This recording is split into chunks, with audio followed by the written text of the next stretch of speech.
Hello students, welcome back. মৰমৰ ছাত্ৰ-ছাত্ৰীসকল আজিৰ অনলাইন ক্লাছলৈ তোমাক পুনৰ স্বাগতম জনাইছো।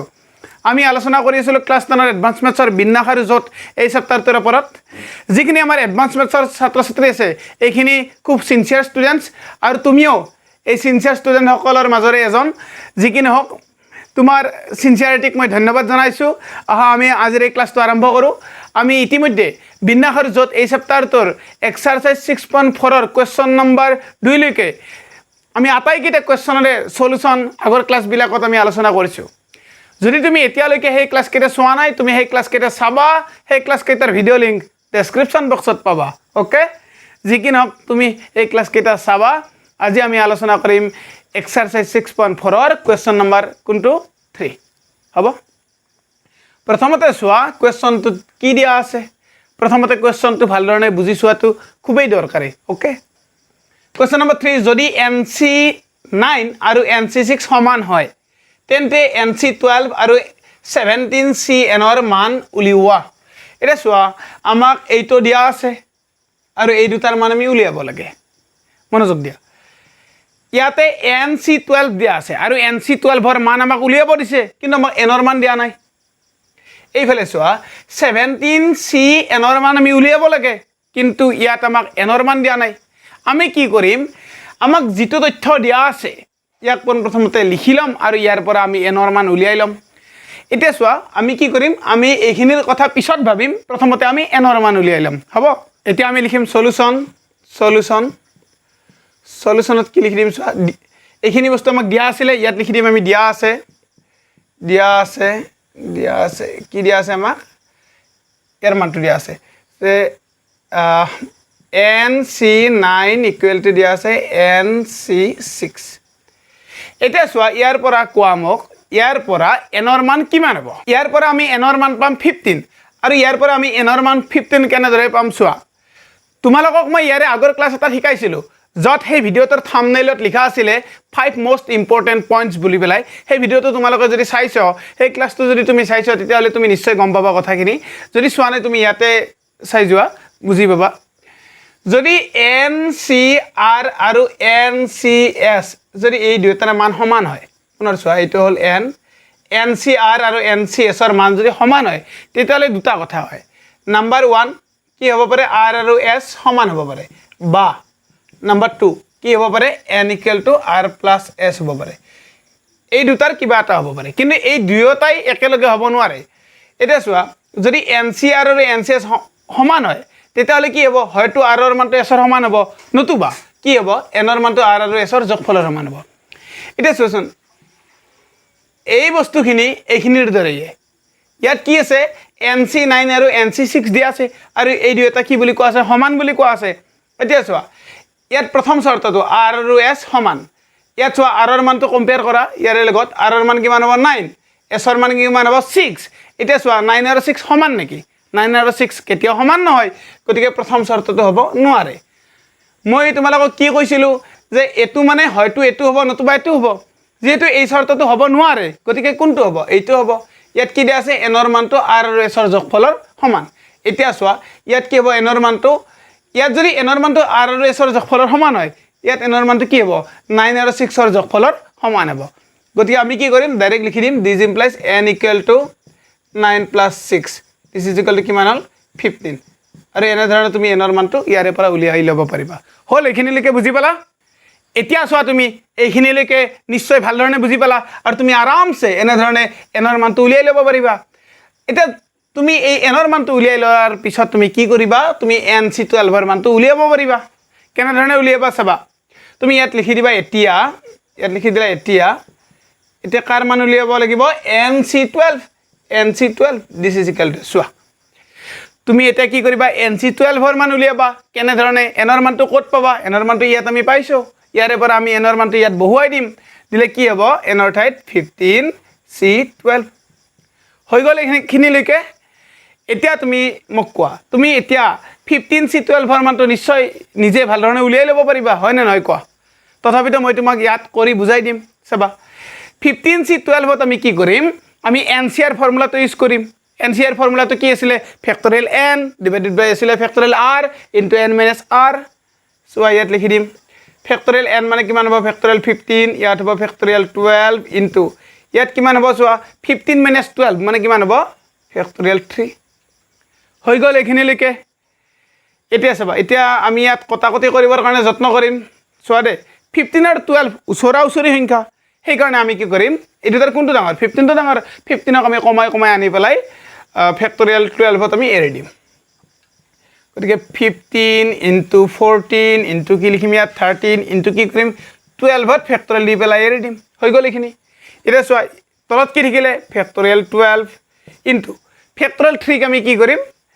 3 ইনটু 2 ইনটু 1 এনেধৰণে লিখি দিম হ'ল এতিয়া চাবা ফেক্টৰিয়েল 12 কেনসেল 3 ৰে কাটিব পাৰিম 3 ৰে 3 5 গুণ 15 2 ৰে কাটিব পাৰিম 14ক কিমান হ'ব 7 মানে কিমান হ'ল এইখিনি 5 ইনটু 7 7 5 গুণ কিমান হ'ব 35 আৰু 35ক তুমি 13 ৰে মাল্টিপ্লাই কৰিলে কি পাবা তুমি পাবা 455 455 so this is your answer হৈ গ'ল এতিয়া তুমি NC12 ৰ মানটো পাই গলা কিমান পালা 455 হৈ গ'ল এইখিনিলৈকে ইয়াৰে পিছত আমি কাৰ মান উলিয়াম 17C n ৰ মান উলিয়াম হ'ব এতিয়া চোৱা নেক্সট টাইম কি কৰিম এতিয়া লিখিম আকৌ ইয়াত লিখি দিম আমি আকৌ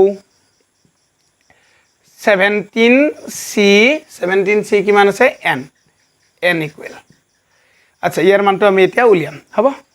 চাবা দে এইখিনিতে মই তোমাক এটা কথা বুজাই দিও তুমি এই গোটেই অংকটো এনে ধৰণে এক শাৰীত নকৰি পেলাই তুমি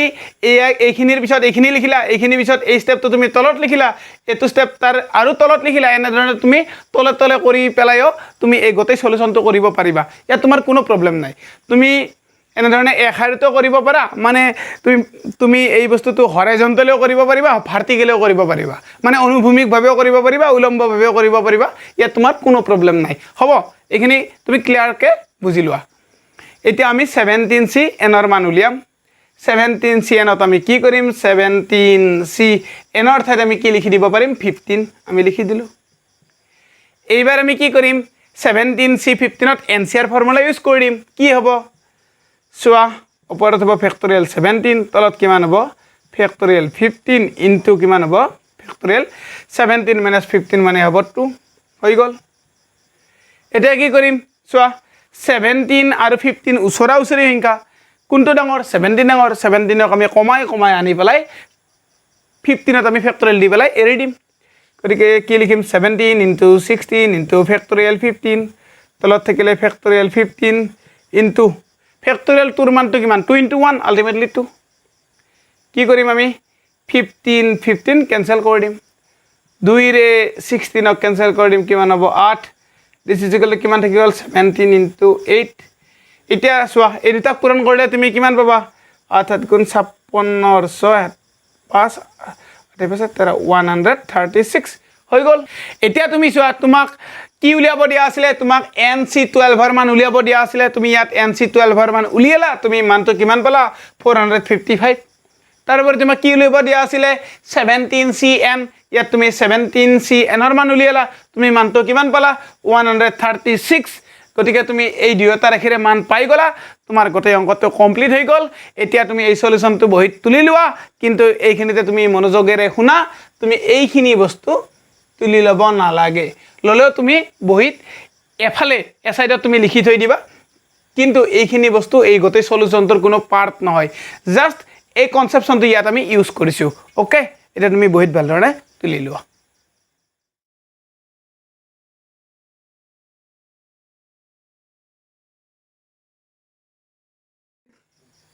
এইবাৰ এই question number 4 so question number 4 কি দিয়া আছে এইবাৰ যদি n-1cr is to ncr equal to 2:3 আৰু ncr is to n+1cr equal 9:13 হয় তেন্তে আমি কি কৰিব লাগে n আৰু r ৰ মান উলিয়াব লাগে এতিয়া তুমি চোৱা এই কোৱেশ্চনটোত তোমাক দুটা সমীকৰণ দিয়া আছে এইটো এটা সমীকৰণ এইটো এটা সমীকৰণ এই সমীকৰণ দুটা সমাধান কৰি পেলাই আমি কি কৰিব লাগিব n আৰু r ৰ মান উলিয়াব লাগিব এই সমীকৰণ দুটাৰ পৰা আমি কেনে ধৰণে n আৰু r ৰ মান উলিয়াম চাবা দে প্ৰথমতে আমি এই সমীকৰণটো ইয়াত লিখিলাম ইয়াত কি লিখি দিম দিয়া আছে চাবা দিয়া আছে আমাক কি দিয়া আছে এটো n minus 1 CR is to n CR equal to আমাক কিমান দিয়া আছে 2:3 হল এইখিনি দিয়া আছে তুমি কোৱেশ্চনৰ পৰা কপি কৰি পেলাই লিখি ললা এটা ইয়াৰ পিছত আমি ইয়াত কি কৰিম জানো ইয়াত আমি ফৰ্মুলা এপ্লাই কৰি দিম ফৰ্মুলা ইউজ কৰি দিম ফৰ্মুলা ইউজ কৰি পেলাই কি কৰিম আমি ইয়াত এপ্লাই কৰি দিম n minus 1 CR formula use কৰিলে কিমান হ'ব ফেক্টৰিয়েল n minus 1 ইয়াত হ'ব ফেক্টৰিয়েল r ইয়াত হ'ব factorial n minus 1 minus r হৈ গ'ল এইখিনি এতিয়া চোৱা ইয়াত যে অনুপাতৰ চিহ্ন আছে অনুপাতৰ চিহ্নৰ ঠাইত আমি হৰণ চিহ্ন ব্যৱহাৰ কৰিব পাৰো কোনো প্ৰবলেম নাই এটা চোৱা NCR আছে NCR ফৰ্মুলাত এপ্লাই কৰিলে হ'ব factorial n divided by factorial r into n minus r হল এইখিনি এইফালে চোৱা কি থাকিলে 2:3 মানে 2 ডিভাইডেড বাই 3 আমি এনে ধৰণে লিখিব পাৰো হল নেক্সট টাইম আমি কি কৰিম এই হৰণ চিহ্নৰ ঠাইত আমি পূৰণ চিহ্ন ব্যৱহাৰ কৰি দিম এতিয়া চাবা দে ইয়াত কি আছিল চোৱা ইয়াত আছিল ফেক্টৰিয়েল n minus 1 হল ওপৰৰটো তলত কি আছে ফেক্টৰিয়েল r আৰু ইয়াক আমি n minus r minus 1 কৰিও লিখিব পাৰো চোৱা একো কৰা নাই মাত্ৰ 1 আৰু r ক আমি কি কৰিছো অগা বিছাকৈ লিখিছো মানে r তো আছিল পিছত ইয়াক নিছো আগত 1 তো আছিল মাজত ইয়াক নিছো শেষত এতি চোৱা মাইনাস r আগত লিখিছো আৰু শেষত -1 লিখিছো হৈ গল হৰণ চিহ্নৰ ঠাইত আমি পূৰণ চিহ্ন দিব পাৰো আৰু তোমালোকে জানো হৰণ চিহ্নৰ ঠাইত পূৰণ চিহ্ন দিলে কি হয় ইয়াতে দুটা টাৰ্ম থাকে নহয় তাৰ যেটো সেকেন্ড টাৰ্ম থাকিব বা পিছৰ টাৰ্মটো থাকিব পিছৰ পদটো কি হ'ব এটো পদ উল্টি যাব মানে ইয়াৰ অনন্য হ'ব বা ৰেচিপ্ৰকেল হ'ব আৰু পদটো উল্টি গলে কি হ'ব ওপৰত হ'ব factorial r into n minus r তলত কি হ'ব ফেক্টৰিয়েল n এইফালে ইয়াক লিখিব পাৰো 2/3 হল এইখিনি লেকে বুজি পালা এতিয়া চোৱা তুমি কি কৰিব লাগিব এতিয়া তুমি চোৱাচোন ইয়াত কিবা আমি কটাকটি কৰিব পাৰিম না ফেক্টৰিয়েল r আমি কটাকটি কৰিব পাৰিম তাৰ পিছত চোৱা এই n minus r আৰু n minus r minus 1 এই দুটা উছৰা উছৰি ইয়াত কৈ এই বস্তুটো এক কম আছে গতিকে আমি কি কৰিম ইয়াক কমাই পেলাই ইয়াত এৰি দিম ফেক্টৰিয়েল দি আৰু চোৱা n minus 1 আৰু n ৰ কোনটো ডাঙৰ n টো ডাঙৰ এইটো এক কম আছে গতিকে চোৱা আমি কি কৰিম এই দুটাৰ এইটো ডাঙৰ আমি n ক আমি এনেকুৱা বনাব চেষ্টা কৰিম আৰু এই দুটাৰ এইটো ডাঙৰ গতিকে এইটোক আমি এনেকুৱা বনাবৰ কাৰণে চেষ্টা কৰিম চোৱা দিস ইমপ্লাইজ আমি ফেক্টৰিয়েল n minus 1 ক একো নকৰো ইয়াক এনে ধৰণে লিখি থৈ দিম আৰু চোৱা আমি কি কৰিম ইয়াকো আমি এজ ইট ইজ ৰাখি থৈ দিম n minus r minus 1 as it is ইয়াত কি চিন আছে ইনটু n minus r ক আমি কি লিখিব পাৰো n minus r তাৰ পিছত কি কৰিব পাৰো এক কমাই দিব পাৰো দিলে কি মান হ'ব n minus r minus 1 ইয়াত ফেক্টৰিয়েল দি দিয়া হল কিয় ইয়াত ৰাখিলো কাৰণ এই বস্তুটো ইয়াৰ লগত কেনসেল হৈ যাব ইয়াত আছে ফেক্টৰিয়েল n ক লিখিব পাৰো n into n minus 1 next time n minus 1 ক ফেক্টৰিয়েল দি দিয়া হৈ গল এইখিনি বুজি পালা এতিয়া চোৱা এইখিনি কেনসেল হৈ যাব এইখিনিৰ লগত কেনসেল হৈ যাব ওপৰত কি থাকিব n minus r তলত কি থাকিব n আৰু ইফালে কিমান থাকিব 2/3 হল এতিয়া চোৱা তুমি এই কেইটা স্টেপ নিশ্চয় ভালৰণে বুজি পালা এতিয়া আমি কি কৰিম এতিয়া ইয়াত চোৱা দে ইয়াত ওপৰত কি থাকিলে n minus r only আৰু বেলেগ একো নাই তলত কি থাকিলে কেৱল n ইফালে কি থাকিলে ওপৰত 2 তলত 3 এতিয়া আমি কি কৰিম বজ্ৰ পূৰণ কৰি দিম মানে 3 ৰে n minus r ক পূৰণ আৰু 2 ৰে n ক পূৰণ কৰিলে কি হ'ব চোৱা তুমি 3 ৰে এইটোক ডাইৰেক্ট পূৰণ কৰি দিয়া ডাইৰেক্ট পূৰণ কৰি দিলে কি পাবা 3 ৰে n ক পূৰণ কৰিলে হ'ব 3n 3 ৰে r ক পূৰণ কৰিলে কি হ'ব 3r কিন্তু চিহ্নডাল কি আছে মাইনাস গতিকে কি দিব পাৰিবা তুমি -3r হল এইবিনে কি হ'ব 2 * n twice n গতিকে কি কৰিম আমি সমান চিহ্ন দি পেলাই লিখি দিম twice n এইখিনি লেকে বুজি পেলা এতিয়া আমি কি কৰিম এই twice n টো আমি লেফট সাইডত নিম আৰু r3r টো আমি ৰাইট সাইডত নিম তেতে কি হ'ব চোৱা 3n minus twice n equal to চোৱা দে twice n টো কিয় মাইনাস হল এইবিনে কি আছিল প্লাস রাইট সাইডত আছিল প্লাস লেফট সাইডত গলে কি হ'ব মাইনাস আৰু এইফালে চোৱা 3r তো এইফালে কি আছিল মাইনাস রাইট সাইডত নিলে হ'ব প্লাস গতিকে এইফালে হল 3r বুজি পালা নহয় এতিয়া আমি লেফট সাইডত কিমান পাম 3n minus twice n মানে কিমান হ'ব n রাইট সাইডত কি থাকিলে 3r এতিয়া আমি ইয়াত লিখি দিম n = 3r চোৱা ইয়াত তলত লিখিলে তুমি নিশ্চয় দেখা নাপাবা এটা কাম কৰিবা তুমি স্টেপটো তলত লিখিবা মই এইখিনিত লিখি থৈ দিছো দিস ইমপ্লাইজ আমি কি লিখিম n = 3r এইটো হৈ গল আচ্ছা যি কি নহওক আমি কি কৰিলো প্ৰথম সমীকৰণটোৰ পৰা আমি এন আৰু আৰৰ এটা সম্পৰ্ক পাই গ'লোঁ এন ইকুৱেল টু কিমান পালোঁ আমি 3r হ'ল এতিয়া আমি এই সমীকৰণটোৰ পৰা এনৰ মানটো কিমান পালোঁ 3r আমি কি কৰিম এই দ্বিতীয় সমীকৰণটোত এই এনৰ মানৰ ঠাইত আমি কি লিখি দিম 3r আৰু তাৰ পৰা আমি আৰৰ মানটো পাই যাম আৰু এতিয়া আমি কি কৰিম এই গোটেই সমীকৰণটো আমি বৰ্ডৰ এটো ফালত লিখিম আৰু ইয়াৰ পৰা আমি লাহে লাহে তলৰ পিনে কৰি যাম তোমালোকে বহিত তুলি লওঁতে তুমি কি কৰিবা ইয়াৰে পৰা প্ৰথমতে ইয়ালৈকে কৰিবা তাৰ পিছত তুমি ইয়াৰে পৰা ইয়ালৈকে তুমি বহিত তলে তলে কৰি যাই থাকিবা হ'ব এতিয়া আমি ইপিনে কৰিম সবনে দ্বিতীয় সমীকৰণটো কি লিখিম আকৌ আমাক কি দিয়া আছে চোৱা ncr is to n plus 1 cr this is equal to দিয়া আছে 9 is to 13 হৈ গ'ল এটা সো ইয়াত আগৰ দৰে ফৰ্মুলা এপ্লাই কৰে কি হ'ব factorial n divided by factorial r into factorial n minus r ইস্তুৰ ঠাইত দিব পাৰিম divided by n plus 1 factorial n plus 1 ইয়াত ফৰ্মুলা ইউজ কৰি আছো ইয়াত হ'ব ফেক্টৰিয়েল r ইয়াত হ'ব n plus 1 মাইনাস r এই পিনে কি হ'ব 9 ডিভাইডেড বাই 13 হৈ গ'ল এখিনিলৈকে বুজি পালা আমি ইয়াত কি কৰিছো চোৱা অনুপাতৰ চিনৰ ঠাইত আমি হৰণ চিন বহুৱাই দিছো ইয়াত অনুপাতৰ চিনৰ ঠাইত আমি হৰণ চিন বহুৱাই দিছো আৰু ইয়াত NCR formula apply n + 1 CR ত ফৰ্মুলা এপ্লাই এইখিনি আমি এজ ইট ইজ ৰাখিছো হয় না বুজি পালা নহয় এইবাৰ চোৱা আমি কি কৰিম আমি ইয়াত ওপৰখিনি এইখিনি ঠিকে ৰাখিম factorial n divided by factorial r into factorial n - r এই হৰণ চিনৰ ঠাইত আমি কি কৰি দিম পূৰণ চিন ব্যৱহাৰ কৰি দিম তেতিয়াহলে কি হ'ব এইখিনি বস্তু উল্টি যাব কি হ'ব মানে লব তো হৰ হ'ব ইয়াত লব আছিলে ফেক্টৰিয়েল n + 1 এইটো হৰ হল আৰু ইয়াৰে হৰটো কি হ'ব লব হ'ব গতিকে ওপৰত ৰাখি দিম factorial r into so they এইখিনি চোৱা ইয়াত n + 1 - r আছে ইয়াক আমি এনে ধৰণে লিখিব পাৰো ফেক্টৰিয়েল n - r + 1 আমি ইয়াত এনে ধৰণে লিখিব পাৰো হল আৰু ইপিনে কিমান হ'ব 9 ডিভাইডেড বাই 13 এইখিনিলৈকে বুজি পালা এতিয়া চোৱা এই ফেক্টৰিয়েল r কি হৈ যাব কেনসেল হল আৰু চোৱা আমি কেনসেল কৰিব পাৰিম ইয়াত চোৱা n আৰু n + 1 কোন ডাঙৰ n + 1 ডাঙৰ আৰু এই দুটা চোৱা ইয়াত আছে n - r ইয়াত কি আছে n - r + 1 যেহেতু ইয়াত +1 আছে এক বেছি আছে গতিকে এইটো ডাঙৰ হ'ব এতিয়া আমি কি কৰিম চোৱা আমি এইখিনি আমি এজ ইট ইজ লিখি দিলো হল এতিয়া আমি এই ফেক্টৰিয়েল n + 1 কেনে ধৰণে লিখিব পাৰো তলৰটো ফেক্টৰিয়েল n + 1 ইয়াত লিখিব পাৰো n + 1 তাৰ পিছত 1 কমাই দিয়া n + 1 ৰ পৰা 1 কমি গলে কিমান হ'ব n এই n ত ফেক্টৰিয়েল দি পেলাই তুমি এৰি দিয়া হল আৰু ওপৰত কি আছে n - r + 1 ইয়াক কো 1 কমাই দিয়া ইয়াত প্ৰথমতে লিখি দিয়া n - r + 1 তাৰ পিছত 1 কমাই দিলে কি হ'ব n - r আৰু ইয়াত ফেক্টৰিয়েল দি পেলাই এৰি দিয়া বুজি পালা নহয় এতিয়া রাইট সাইডত কি থাকিলে 9 ডিভাইডেড বাই 13 এতিয়া আমি কি কৰিম এই ফেক্টৰিয়েল n ক্যান্সেল তাৰ পিছত চোৱা এই ফেক্টৰিয়েল n - r আৰু ফেক্টৰিয়েল n - r ক্যান্সেল এতিয়া ওপৰত কি থাকিলে n - r + 1 তলত কি থাকিলে n + 1 আৰু এই পিনে মানে ৰাইট সাইডত কি থাকিলে 9/13 এতিয়া আমি পুনৰ কি কৰি দিম বজ্ৰপুৰণ তেতিয়াহলে 13 এৰে আমি এইটোক মাল্টিপ্লাই কৰিব লাগিব আৰু 9 এৰে এইটোক 13 এৰে এইটোক কৰিলে কি মান হ'ব সবৰে 13 * n 13n হৈ গল মাইনাস r অফ 13 এৰে হ'ব -13r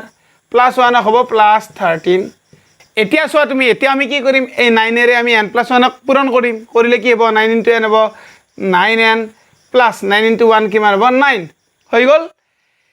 এতিয়া চাবা এতিয়া আমি কি কৰিম চাবা এই যে রাইট সাইডত থাকিলে এইখিনি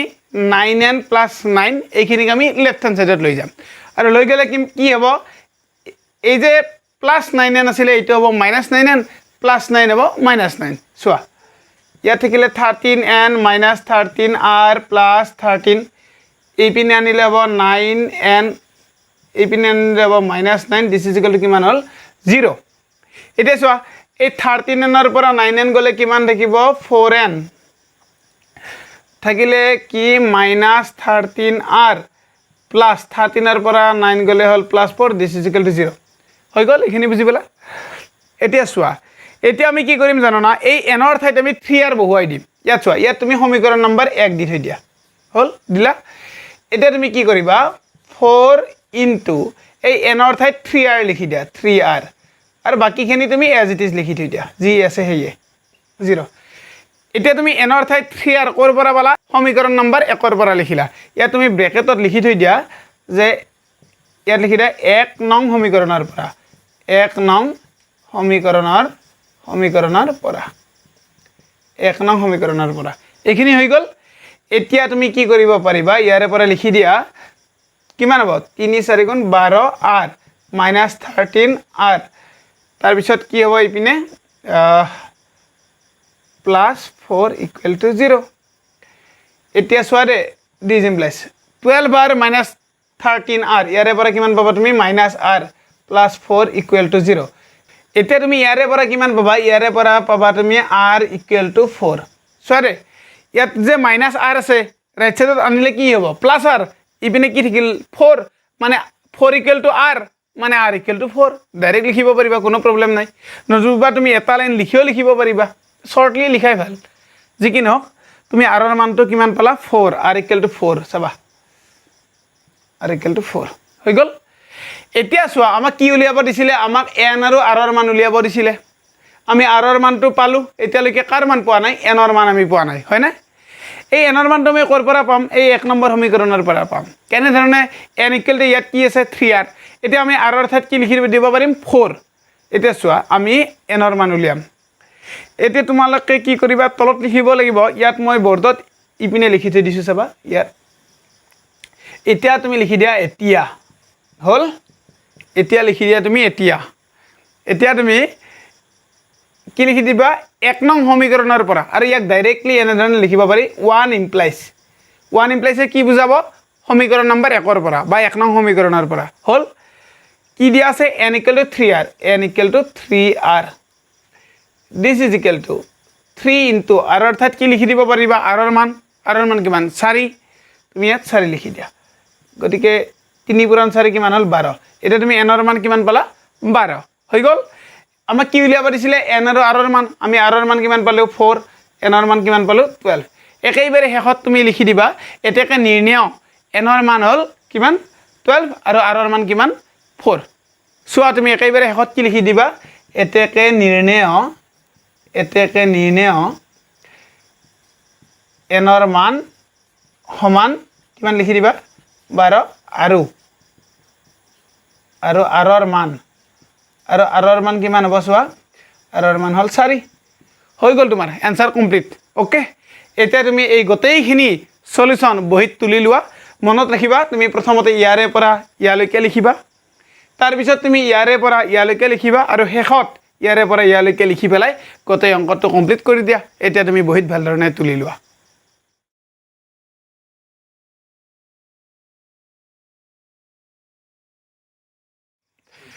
আশা কৰো তুমি আজি এই ক্লাছৰ জৰিয়তে কোৱেশ্চন নম্বৰ 3 আৰু কোৱেশ্চন নম্বৰ 4 এই দুইটা কোৱেশ্চনৰ সলিউশন দুটা তুমি নিশ্চয় ভাল ধৰণে বুজি পালা আমাৰ লগত সংযুক্ত হৈ মনোযোগেৰে এনে ধৰণে শিকি থকাৰ কাৰণে চেনেলটো সাবস্ক্ৰাইব কৰি ভিডিঅ'বিলাক লাইক কৰাৰ কাৰণে কমেন্ট বক্সত কমেন্ট কৰি তোমাৰ মতামত প্ৰকাশ কৰি থকাৰ কাৰণে অন্তৰৰ পৰা তোমাক বহুত বহুত ধন্যবাদ তোমাৰ উজ্জ্বল ভৱিষ্যত কামনা কৰিলো please share this video to help others we will meet in the next class till then good by